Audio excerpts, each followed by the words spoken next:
Hi, welcome to my YouTube channel. Please like and subscribe. The search continues today for the body of 5-year-old Nevaeh Adams, who police believe was killed along with her mother, 29-year-old Cherie Bradley. That suspect in the murders, 28-year-old Dante Maurice Johnson, made his first court appearance today in Sumter. The judge denied bond for Johnson. Our crew in the courtroom says it was a very emotional room. One family member pleaded for the maximum penalty for Johnson. Nevaeh's father said he will forgive Johnson. News 19's Jenna Krasina talked to the family about their heartache. She joins us now live with more on that. Jenna. Good afternoon, ladies, and it's been quite an emotional day here, but the family of Nevaeh says that they still have hope, and we are actually at the home of the little girl, the little 5-year-old, and people actually just came by and dropped off some more items at the doorstep here, things like balloons, candles, flowers, all for Nevaeh's memory. I can't lose that hope and faith. Another day of searching has come and gone for 5-year-old Nevaeh Adams. Sumter police shifted their search for the missing girl to a recovery. But even with that assumption from law enforcement, Nevaeh's father remains hopeful. They haven't presented anything to me, just the information that I had gotten as far as what's going on at the landfill and stuff like that. I've gotten this, they didn't find her there, and they didn't find her in any dumpster. This is what he had supposed to admitted to, so they didn't find her there, so my hopes is higher. They didn't find her on the property, out in the woods, you know what I'm saying? So that's what's letting me know that, she's still alive. Police say they believe 28-year-old Dante Johnson killed Nevaeh's mother, Cherie Bradley. And while in custody, he told officers he killed both of them and dumped Nevaeh's body in a dumpster near their home. Bradley's father also has hope his granddaughter is alive while he mourns the loss of his child. Cherie was a very, very beautiful person. And when I say she's a very beautiful person, she's a very beautiful person.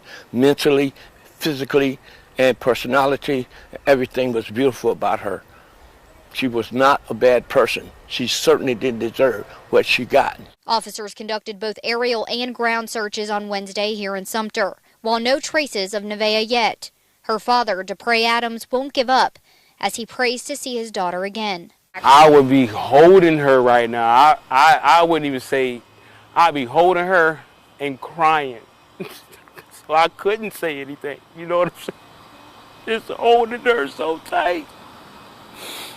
And then I'll probably whisper in her, Daddy got you. Daddy got you. You won't have to ever worry about being scared or unsafe again. Now, Nevaeh's family says they are very thankful for the community here in Sumter and surrounding counties that have been helping in the search. Good afternoon. Thank you all for being here. I'm Chief Russell Rourke with the City of Sumter Police Department. Before getting into the day's events concerning the information we have to share with our community, I want to first talk to you the order of events. I will do an opening to bring us from August the 5th to today's date. Chief Keel with SLED will provide comments pertaining to the resources that will pull together at the state level. Major Robertson from SLED will give an operational overview. He was the OIC of the operation at the landfill. Mr. Gerald Dees to my right will speak on behalf of the family and will follow Major Robertson. Solicitor Finney will follow Mr. Dees, followed by Mayor McElveen, Mayor Joseph McElveen from the City of Sumter. I would ask that if you could hold all of your questions until the entire presentation is made, and then we'll come back and answer whatever questions we can based on what you're asking. So to take us back to August the 5th of this year was a day that changed this community. A day that impacted 2 families, a day that impacted all of these officers and first responders. At approximately 6 p.m. on the 5th of August, the Sumter Police Department was notified by a caller from the Lantana Apartments, whereby described a body wrapped in a rug within an apartment. Responding officers arrived on scene and discovered what was later to be determined Cherie Bradley. Persons in the area of the apartment complex pointed out an individual that appeared to be trying to get away from the scene. He was shortly located and apprehended at a home on Susie Rimbert, which is within the area of Lantana Apartments. He was identified as Dante Johnson. Johnson was identified by persons in the immediate area as someone that had been acquaintance to Miss Bradley. He was transported to the Sumter Police Department by City of Sumter officers to begin an investigation into the apparent death of Miss Bradley. During the course of the investigation early on, it was determined that Miss Bradley had 3 children. 12-year-old CJ was located within the apartment complex. 3-year-old Carter was later discovered with his father in Columbia after an exhaustive search. And 5-year-old Nevaeh remained missing. We learned that Nevaeh's father was DePray Adams, located him in the hopes that Nevaeh was with her father, and it proved that it was not true that she was not with him. We began a systematic search of a surrounding wooded area around Lantana Apartments by both tracking canine, and officers on foot. At approximately 10:20 p.m., Johnson confesses to murdering both Cherie and Nevaeh. He provided information to detectives during the course of the interview that he had placed Nevaeh's body in a dumpster on the property of Lantana Apartments. An immediate search of the area and the surrounding areas of all the dumpsters on the property was then conducted by law enforcement. We discovered that we had an opportunity to reach out to Foothill Search and Rescue from Simpsonville to bring in canines for cadaver purposes.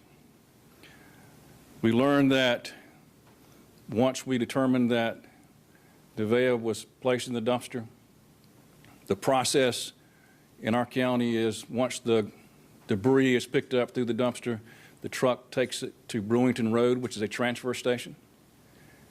In that case, the garbage is placed across a floor and then mechanically loaded into a vehicle.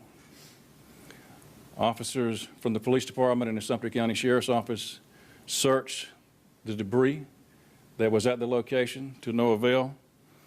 We also discovered that there was 9 trucks of debris on the property, and we seized those trucks in the attempts of searching them in the early morning hours of the 6th at the landfill of Waste Management on Screaming Eagle Road. In the coming days, the search for Nevaeh continued when we notified the National Center for Missing and Exploited Children. They have subject matter experts that have been involved in searches in landfills across the nation. They have developed a method that proves to be true in tracking all of the refuse trucks, both going to the transfer station and to Screaming Eagle Road. All of the trucks and all of the courses in the route that they travel is located through GPS.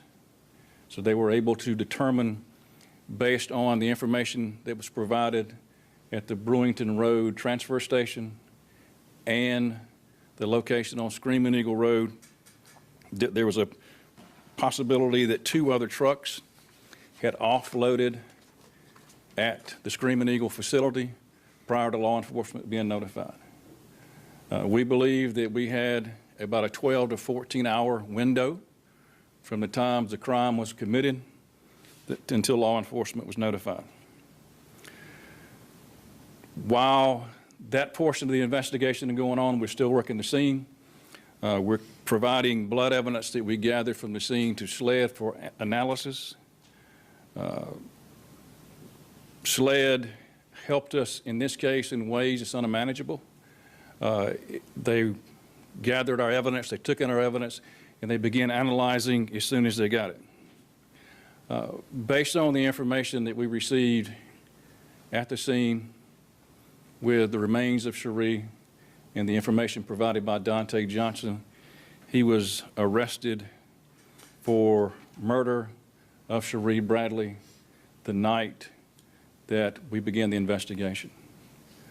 Subsequent to that, blood evidence gathered at the scene was compared with a known DNA standard of Nevaeh, and Dontae Johnson was charged with the murder on August the 26th of Nevaeh.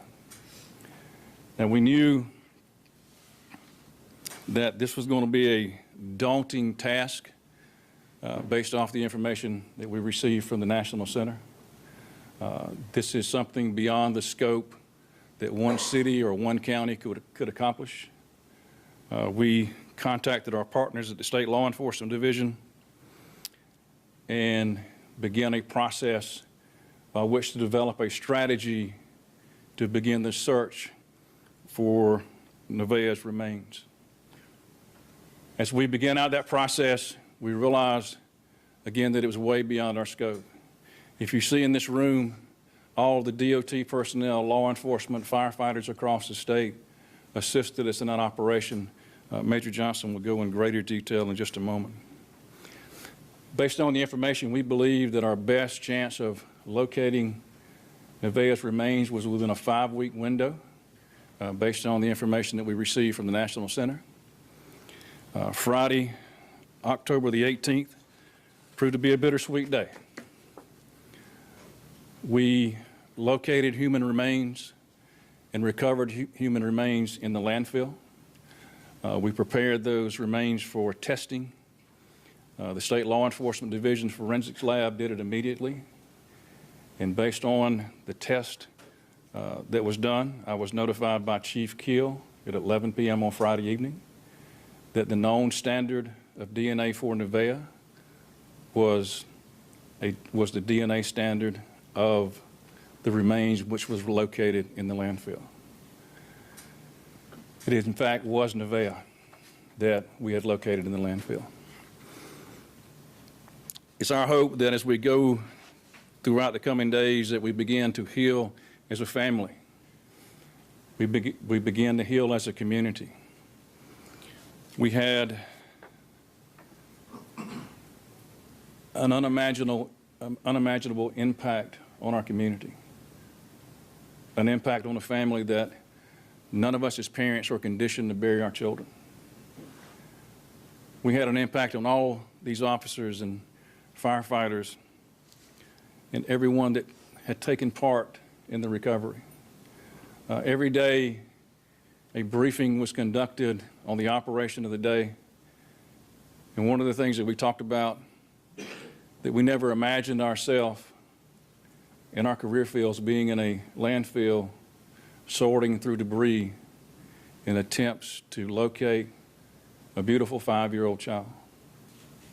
It's an impact that we will continue to live with as professionals for the rest of our lives.